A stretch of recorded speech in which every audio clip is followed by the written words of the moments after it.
जब सुने के होई भोजपुरी गाना बस बजे के चाही गाना।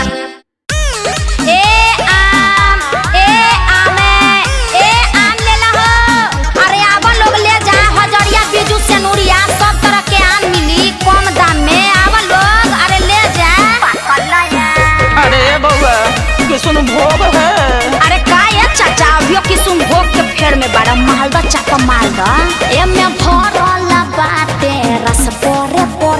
अरे पियर भइल बा अभी थोड़े थोड़े। एमे भरल बाटे रस पोरे पोर। अरे पियर भइल बा अभी थोड़े थोड़े। बेचतनी खुले। अरे कैसे है किलो? है 20 रुपए किलो। लेना है तो आके मिलो। ले लो है ले ला ले ला ले ला ले ला ले ला ले ला कलाया महमत कलाया। ले ला है ले ला ले ला ले ला ले ला ले ला ले ला कलाया महई कलाया। अरे अरे अरे अरे ऐसे कहे दब रहे हैं। अरे पैसा न दे रहे हैं, देख के न लेंगे।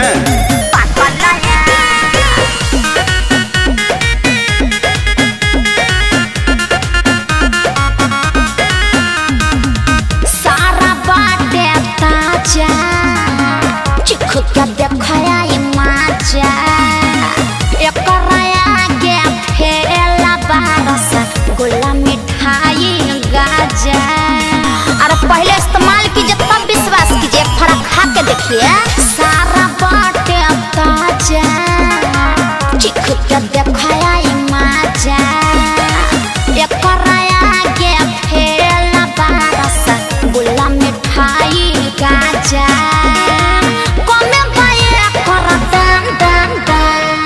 ओहो अरे लेवे के बाद जल्दी लो, हम के आगे भी जाए के बा। अरे तो इसका मतलब का पैसा न दे रहे हैं? पड़लका सरलका सब ले ले। सुनिए अगर लेना है तो डिस्टेंस में खड़े होके लीजिए, समझे? सुनिए हमारी बात। का है सुनाइए। ले लो है ले ला ले ला ले ला ले ला ले ला ले ला कलाया महमत कलाया। ले लो है ले ला ले ला ले ला ले ला ले ला ले ला कलाया महई कलाया। देखिए ऐसे मत बोलिए, मेरे आम का पूरे जवार में चर्चा है। आगे से ही धंधा कर रहे हैं।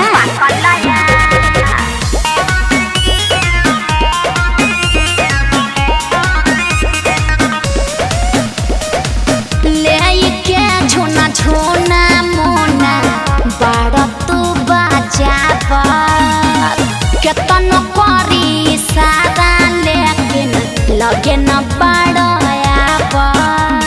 अरे का आवे सही लगाइएगा रेट तब ना होगा भेंट। ले के झोना झोना मोना बड़ा तू बाजाबा केतनो करी सारा लेकिन लगे न बड़ायाबा। और जोन तक खा ले बस बादाम दाम दाम। अरे कौन सी आप झमेला किए हुए हैं? जी लीजिएगा तो लीजिए, ना तो जाने दीजिए। अरे गुस्सा मत कीजिए, गुस्सा को थूक दीजिए। बताइए फिक्स रेट का है? अरे ले तो लीजिए, पहले रेट का बात कर लेंगे। ले ला ले ला ले ला हाय ले ला ले ला ले ला हमर कलाया हमर कलाया। ले ला हाय ले ला ले ला ले ला ले ला ले ला हमर कलाया महई कलाया। ले तो लिए हैं, बाकी देखिए इनमें 2-3 गो थुराल टाइप के है।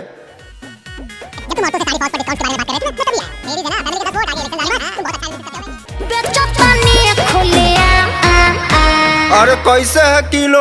है 20 रुपए किलो। लेना है तो आके मिलो। ले लो है ले ला ले ला